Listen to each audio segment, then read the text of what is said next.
مرنے کا احساس دلایا ہم کو حضرت والا نے، مرنے کا احساس دلایا، مرنے کا احساس دلایا ہم کو حضرت والا نے، پھر جینے کا ڈھنگ سکھایا ہم کو حضرت والا نے، پھر جینے کا ڈھنگ سکھایا ہم کو حضرت والا نے، مرنے کا احساس دلایا ہم کو حضرت والا نے، پھر جینے کا ڈھنگ سکھایا ہم کو حضرت والا نے، خود ہی مریض عشق بنایا ہم کو حضرت والا نے، خود ہی مریض عشق بنایا ہم کو حضرت والا نے، خود علاج درد بتایا ہم کو حضرت والا نے، خود علاج درد بتایا ہم کو حضرت والا نے، پھر جینے کا ڈھنگ سکھایا ہم کو حضرت والا نے،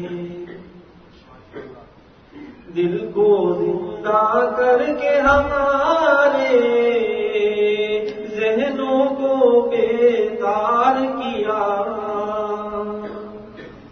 دل کو زندہ کر کے ہمارے ذہنوں کو بیدار کیا،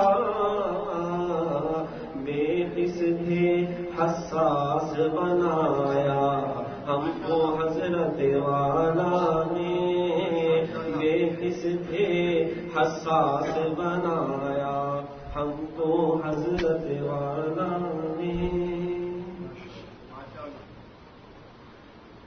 باطل کے ہر وجن سے دل میں نفرت سی پیدا کر کے، باطل کے ہر وجن سے دل میں نفرت سی پیدا کر کے، نغمہ دین حق کا سنایا ہم کو حضرت والا نے، نغمہ دین حق کا سنایا ہم کو حضرت والا نے، رہبر کی پہچان یہی ہے مرشد اس کو کہتے ہیں، رہبر کی پہچان یہی ہے مرشد اس کو کہتے ہیں، رمضان سے دربان بنایا ہم کو حضرت والا نے، رمضان سے دربان بنایا ہم کو حضرت والا نے، مرنے کا احساس دلایا ہم کو حضرت والا نے، باطل کے ہر حسن سے دل کی آنکھ ہوئی ہے مستغنی، باطل کے ہر حسن سے دل کی آنکھ ہوئی ہے مستغنی، روب و عشق حق کا لگایا ہم کو حضرت والا نے، لوگ وہ عشق حق کا لگایا ہم کو حضرت والا نے، چین کی نیند کا نسخہ بخشا ذکر خدا کی کہ صدقے میں چین کی نیند کا نسخہ بخشا ذکر خدا کے صدقے میں، اور کبھی سوتے سے جگایا ہم کو حضرت والا نے، اور کبھی سوتے سے جگایا ہم کو حضرت والا نے۔ تائب اپنے عیب ہی اکثر ظاہر رہتا ہے ہم پر، تائب اپنا عیب ہی اکثر ظاہر رہتا ہے ہم پر، آئینہ کچھ ایسا دکھایا ہم کو حضرت والا نے، آئینہ کچھ ایسا دکھایا ہم کو حضرت والا نے، مرنے کا احساس دلایا ہم کو حضرت والا نے، پھر جینے کا ڈھنگ سکھایا ہم کو حضرت والا نے۔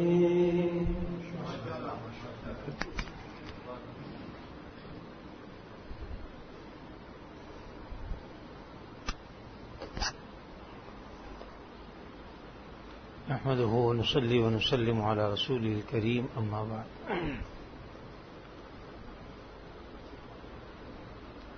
یہ حضرت والا کا کلام تھا جو آپ سن رہے تھے۔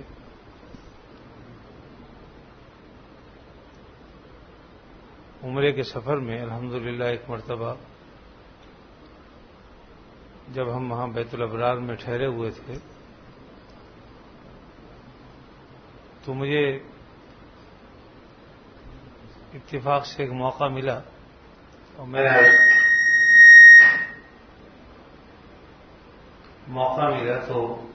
نے حضرت والا کو یہی اشعار سنائے اور بہت ہی خوش ہوئے۔ اس وقت وہاں کا ایک تصور ذہن میں آ گیا اور اتفاق سے یہی اشعار ہمارے جو چھوٹے بیٹے ہیں ہم ان کو بھی یاد تھے۔ اس وقت اس کی عمر چھوٹی تھی، تو حضرت والا کے کمرے میں جا کر اس نے کچھ اشعار یہ حضرت کو سنائے، تو اس طرح سے یہ مستند ہوگا میرے لیے۔ تو ویسے تو سارے مستند ہیں الحمدللہ، لیکن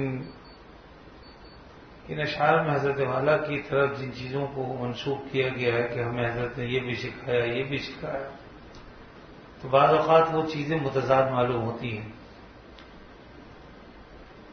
عشق کا روگ کسی کو لگ جائے تو کچھ اچھی بات نہیں، تو ایک طرف تو حضرت نے عشق کا روگ لگایا، لیکن لازمی بات ہے کہ وہ عشق کا روگ دنیاوی عاشق یا عشق نہیں تھا، بلکہ اللہ کی محبت کا روگ تھا۔ تو یقیناً جو مطلوب ہے محمود ہے۔ اسی طریقے سے ایک طرف تو مرنے کا احساس دلا رہے ہیں، دوسری طرف جینے کا ڈھنگ سکھا رہے ہیں۔ تو یہ دو چیزیں الگ الگ ہیں، متضاد ہیں، بالکل تقابل ہے ان میں، لیکن یہ حضرت کی اسی شان کو اس میں بیان کیا ہے کہ مرنے کا احساس دلایا کہ دیکھو مرنا ہے۔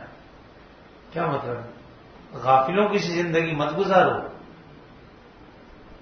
دنیا میں، اور یہاں کے سج دھج میں اپنے آپ کو ضائع مت کرو۔ دیکھنے میں بڑی میٹھی معلوم ہوتی ہے دنیا، کتنا اچھا لگتا ہے کہ کمرے سجے ہوئے ہوں، پردے پڑے ہوئے ہوں، ایئر کنڈیشن چل رہے ہوں، بہترین قسم کے فارم اور صوفے لگے ہوئے ہوں، اور اسی طریقے سے ہر طرح کی راحت اور آرام کی چیزیں ہوں، تو آدمی اس میں گم ہو کر اگر رہ جائے تو یقیناً یہ بہت غفلت کی بات ہے۔ تو اس ایسی زندگی جو انسان عیش و آرام کے ساتھ گزار رہا ہو تو بعض اوقات غافل ہو جاتا ہے، بھول جاتا ہے کہ اس نے مرنا بھی ہے۔ ایسے لوگوں کی اگر صحبتوں میں کوئی رہے کہ جو رات دن دنیا میں غرق رہتے ہیں، دنیا کے عیش و آرام میں مست رہتے ہیں، تو یقیناً کچھ وقت کے لیے وہ بھی دنیا بھول جاتے، مرنا بھول جاتے. تو یہ وہ چیز ہے جو حضرت سکھائے کہ مرنے کا احساس دلایا. یہ نہیں منع کیا کہ یہاں رہو مت رہو، اس میں ٹھہرو نہیں، اس کا استعمال نہیں کرو، یہ نہیں. لیکن ساتھ میں مرنے کا احساس کے ساتھ ساتھ جینے کا پھر ڈھنگ سکھایا کہ جیو کیسے، کہ آپ چاہے دنیا کی کیسے ہی راحت و آرام میں ہو، عیش و عشرت میں ہو، لیکن دیکھو مرنے کو نہ بھولو. یہ سمجھ لو کہ کسی وقت بھی موت آ سکتی ہے. وہ عیش و آرام میں بھی آ جاتی ہے، وہ بھوک میں بھی آ جاتی ہے، فٹ پاتھ پہ بھی آ جاتی ہے، عرش پہ بھی آ جاتی ہے، فرش پہ بھی آ جاتی ہے. موت سے کبھی مفر نہیں.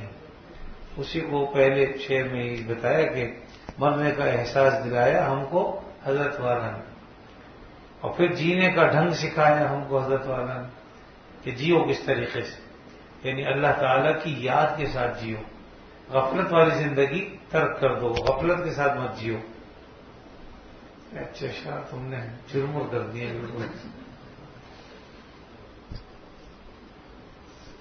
ان کا بھی ذوق ہے ماشاءاللہ، پڑھتے اچھا ہیں بس، لیکن میں نے کئی دفعہ کہا کہ اس کو ڈائری میں رکھیں کسی.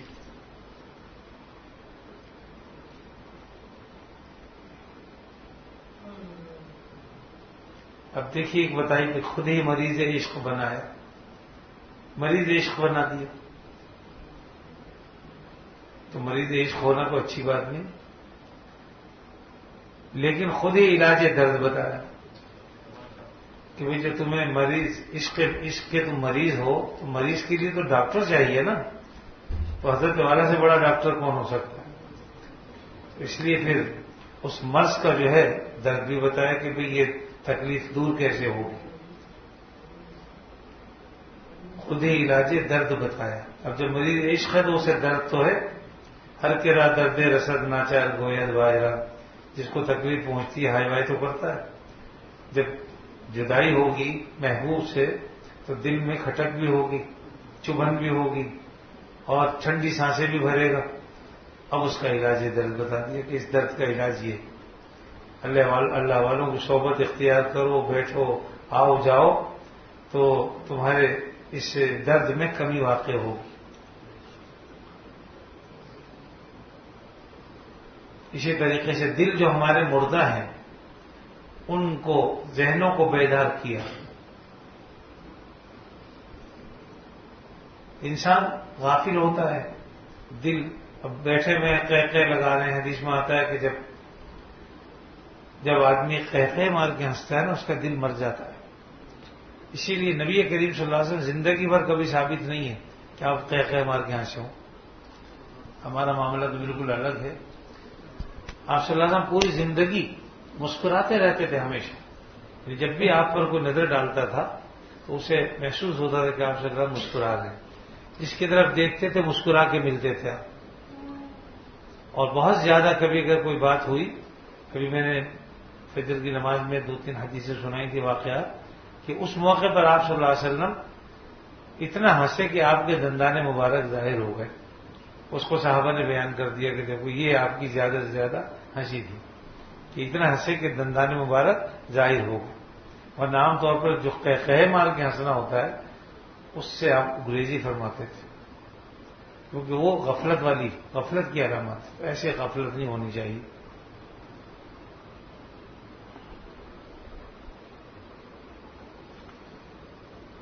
اور دل اگر زندہ نہ ہو تو مردہ ہے. اس لیے فرمایا کہ پھر بے حس سے حساس بنایا. پہلے کچھ بھی کہہ لو، کچھ بھی کر لو، کچھ پتہ ہی نہیں چلتا تھا، لیکن اب حساس معاملہ ہو گیا. ذرا سی بھی کوئی بات زبان سے غلط نکل جائے تو وہ استغفار کرتا ہے کہ بھئی یہ بات میں نے غلط کہہ دی. تو یہ حساسیت کی علامت ہے. لیکن اگر جو جی چاہے منہ میں بک دیا، جو چاہے کہہ دیا، تو یہ بے حس ہونے کی علامت ہے. آدمی کو حساس ہونا چاہیے. کسی بھی آدمی کو بھی ہم ایسی بات نہ کہیں کہ جس سے اس کے دل کے آبگینے کو ٹھیس پہنچے. اور اگر فوراً کہہ بھی دیا اور ہمیں فوراً احساس ہوا تو ہم نے اس کو کہہ دیا بھائی معاف کرنا، بھائی اگر بات بری لگی ہو تو میں معافی چاہتا ہوں، میری زبان سے نکل گئی. اس سے پتہ چلا کہ حساس ہیں آپ. یعنی آپ کو فوراً محسوس ہو گیا کہ زبان سے میں نے جملہ غلط کہہ دیا تھا، لیکن الحمدللہ احساس ہوا تو فوراً معافی مانگ لی. تو یہ چیز بھی یہاں پر ذکر کی گئی.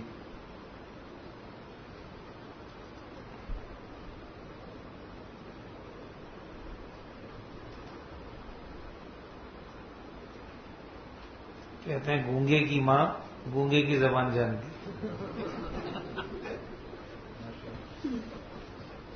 اس کو سب اشارے پتا ہوتے ہیں کہ کیا کہہ رہا ہے، آپ کو سب کچھ بتا دے گی.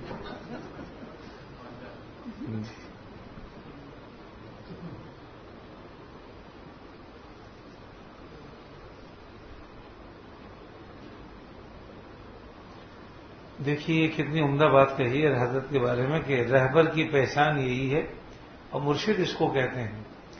راہزن سے دربان بنایا، راہزن ڈاکو کو کہتے ہیں. پہلے مال لوٹا کرتا تھا، اب مال کی حفاظت کر رہا ہے. اس سے ہمارے دین کا بھی پتہ چلا کہ دین ہمارا کیسا ہے. کسی کے مال کو لوٹنے کا حکم نہیں دیتا، ہاں دوسرے کے مال کی حفاظت کرنا سکھا. تو حضرت والا نے یہ چیز پیدا کی کہ جو ڈاکو تھے ان کو ڈاکے سے تو انہوں نے توبہ کر لی، اور اب وہ دوسروں کے جان و مال کی حفاظت کرنے والے بن گئے. تو اسی کو انقلاب کہتے ہیں. یہ ہے اصل تبدیلی. اور ہجرت جو آج تو ہم نے مہاجر کا نعرہ لگایا، لیکن اصل حضور نے فرمایا کہ مہاجر و منہاجر ما نہی اللہ عنہ ورسولہ. حقیقی مہاجر وہ ہے جو ان چیزوں سے رک جائے جس سے اللہ اور اس کے رسول نے منع کیا ہو. یعنی گناہ سے ہجرت کر کے نیکیوں کی طرف آ جائے، یہ ہجرت ہے. ہم چاہے کہیں سے کہیں بھی چلے جائیں، لیکن اگر اللہ کی نافرمانی نہیں چھوڑی تو پھر مہاجر نہیں.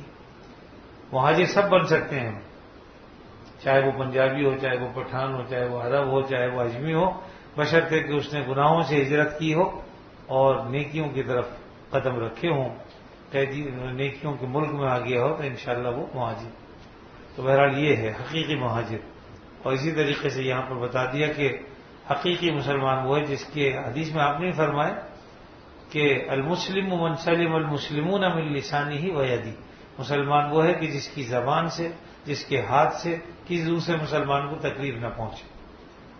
تو یہاں جو راہزن ہوتا ہے، وہ ڈاکے ڈالتا ہے، تو وہ تو اللہ تعالیٰ معاف کرے، بعض لوگ کانوں سے بالیاں کھینچ لیتے ہیں، گلے سے ہار کھینچ لیتے ہیں، لیکن وہ اس کی زحمت نہیں کرتے کہ آرام سے اتار لے. نہیں، وہ تو جلدی میں ہوتے ہیں. کسی طریقے سے بالی آئی تو وہ کھینچ لیا، اس کا کان بیچارے کا پھٹ گیا ہے، جو بھی ہو گیا اس سے ان کو غرض نہیں. اور مال مقصد ہے ان کا. یہ بتا دیا کہ تھے راہزن، لیکن حضرت والا کی صحبت میں رہ کر دربان بن گئے، پھر لوگوں کے جان و مال کی حفاظت کرنے والے بن گئے. اللہ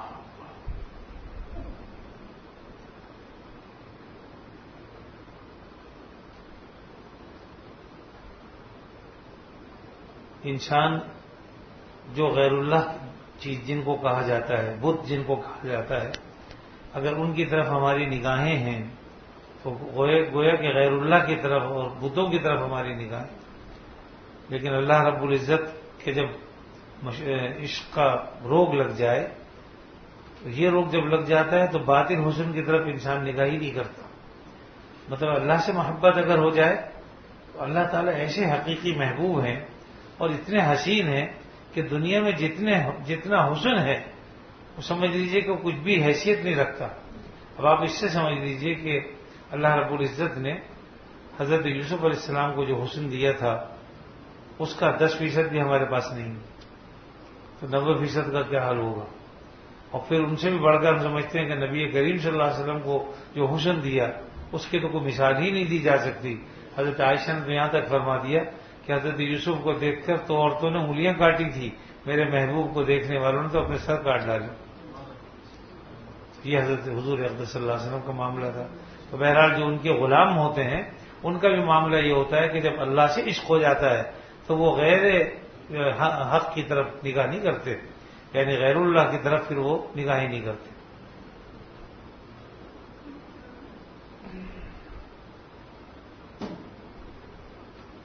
اور اس میں جو حاصل غزل ہے یہ ہم سب میں اللہ کرے کہ چیز پیدا ہو جائے اور بزرگوں کی صحبت میں رہنے سے ہو جاتی ہے کہ ہم اپنے اندر اور باہر پر نظر رکھیں. یعنی حضرت والا کی صحبت کا نتیجہ یہ نکلا کہ اگر کوئی ہماری تعریف بھی کرتا ہے تو تب بھی ہمیں اپنی خوبیاں نظر نہیں آتی ہیں، اپنی برائیوں پر ہی نظر رہتی ہے کہ میاں اس نے تو کر دی، بس اللہ کرے کہ یہ خوبیاں پیدا ہو جائیں، کیونکہ ایسا آئینہ انہوں نے ہمیں دکھا دیا ہے کہ اس کے بعد اپنی خوبیاں نظر نہیں آتی ہیں، اپنے عیب ہی عیب نظر آتے ہیں۔ یہ چیز ہے جو بزرگوں کے ساتھ بیٹھنے سے انسان کو حاصل کرنی چاہیے کہ آدمی پھر نہ تو کسی کی تعریف پر جو ہے اترائے اور نہ کسی کے گالی بکنے پر چیخپا ہو، جیسے حضرت مولانا انیس الرحمان صاحب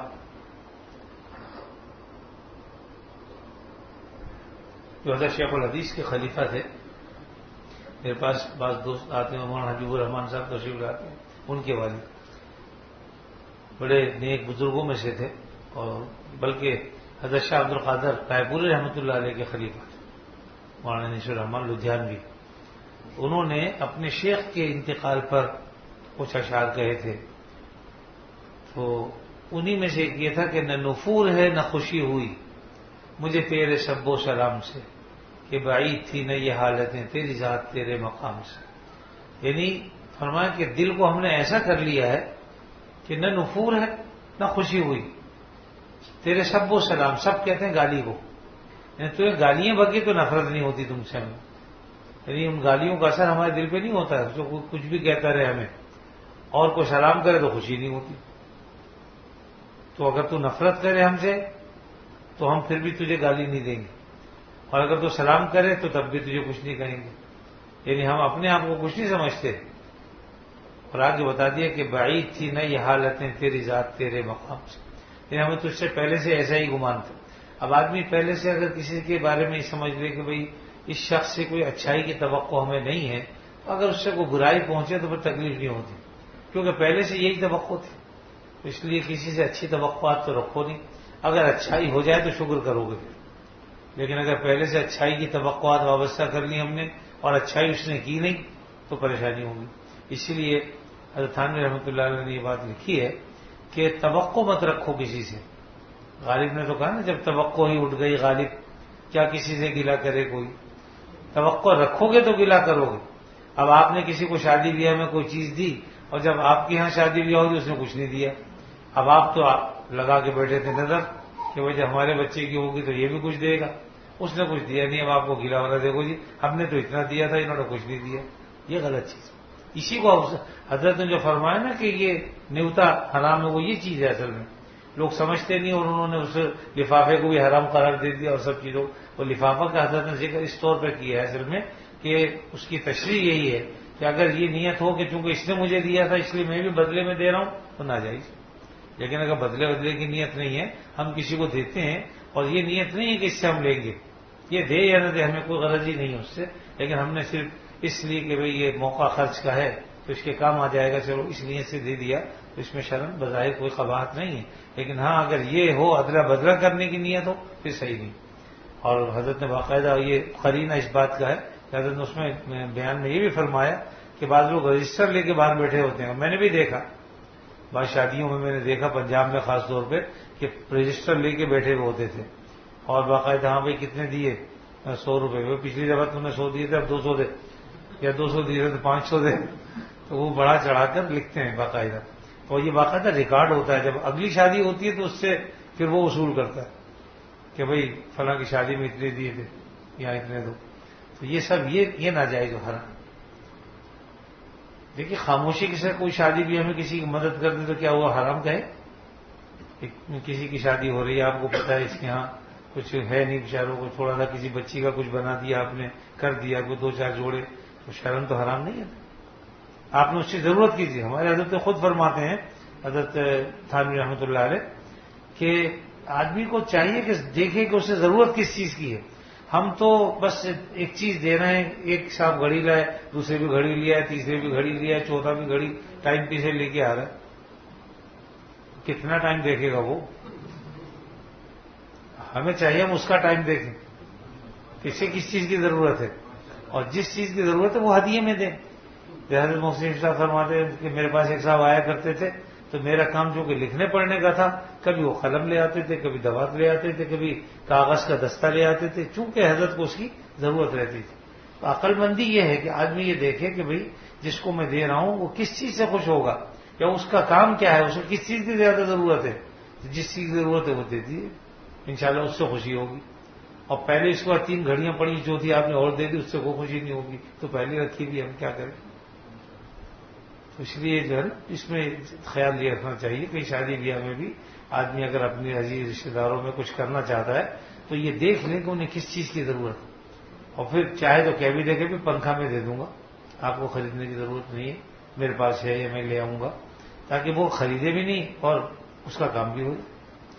تو اگر کچھ کرنا ہے کس انداز میں آدمی کو کرنا چاہیے، پھر یہی چیز ہے جو ہمیں سیکھنے کو ملتی ہے اور سیکھنی چاہیے، ورنہ معمولی سے فرق کے ساتھ ہمیں پتہ نہیں چلتا کہ یہ جو ہے وہ کیا کر رہا ہے اور کیا نہیں کر رہا۔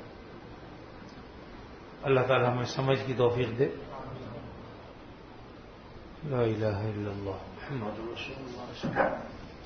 الحمد للہ رب العالمین والعاقبۃ للمتقین والصلاة والسلام علی رسوله الکریم سیدنا ومولانا محمد وعلى آله وأصحابه أجمعين. لك الحمد على ما قضيت ولك الشكر على ما أعطيت تبارك ربنا وتعاليت. نستغفرك اللهم من جميع الذنوب والخطايا ونتوب إليك. لا ملجأ ولا منجا ولا ملتجا منك إلا إليك. اللهم إنا نعوذ برضاك من سخطك وبمعافاتك من عقوبتك وبك منك لا نحصي ثناء عليك أنت كما أثنيت على نفسك برحمتك يا أرحم الراحمين. اللهم أحسن عاقبتنا في الأمور كلها وأجرنا من خزي الدنيا وعذاب الآخرة وأجرنا من خزي الدنيا وعذاب الآخرة وأجرنا من خزي الدنيا وعذاب الآخرة. یا اللہ اپنے فضل خاص سے ہمارے گناہوں کو معاف فرما، ہمیں عافیت نصیب فرما، ہر شر سے فتنے سے اللہ ہماری حفاظت فرما، ہمارے بیماروں کو شفا عطا فرما، اللہ جو مقروض ہیں ان کے قرضوں کو ادا فرما، جو پریشان حال ہیں ان کی پریشانیوں کو دور فرما، اے اللہ ہمارے ملک کی اصلاح فرما، اے اللہ ہمارے ملک میں امن و امان قائم فرما، اے اللہ ہمارے ملک سے غیر اسلامی چیزوں کو نکال دیجیے، اے اللہ اپنے فضل و کرم سے ہم سب کو دین کی سمجھ عطا فرما دیجیے، دین پر چلنے والا بنا دیجیے، آپ صلی اللہ علیہ وسلم کے طریقوں کو اختیار کرنے والا بنا دیجیے۔ یا اللہ جتنے مسلمان مرد و عورت اس دنیا سے جا چکے ان کی مغفرت فرما دے، اے اللہ ان کی مغفرت فرما دے۔